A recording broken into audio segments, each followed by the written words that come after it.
Malle Leisi 1968. aasta segatehnikas valminud kompositsioone võib käsitleda kui õpikut täiuslikust komponeerimisest.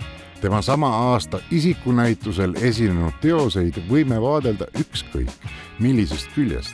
Kas keerata need küljele või pea peale, jagada teos 2 või 4, ikka mõjuvad nad esteetiliselt perfektsena.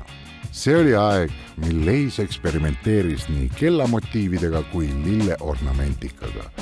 Sidus ühte abstraktset kujundit ning argised motiivid. Just kui küpset sümfooniat komponeerides lõi kunstnik pruuni ja sinise eritoonidega osavalt žongleerides kujundi maailma, mis ühe korraga on täis nii energiat kui süstematiseeritud korda. Siin helisevad noodid kui õrnad aasalilled. Vastaspoolel kõlavad aga sügavad bassinoodid, mis balansseerivad austajõuna ilul särada lasevad. Loomingulist kevadkontserti dirigeerib ja hoiab koos kunstniku enda poolt teose lahutamatuks osaks maalitud raam.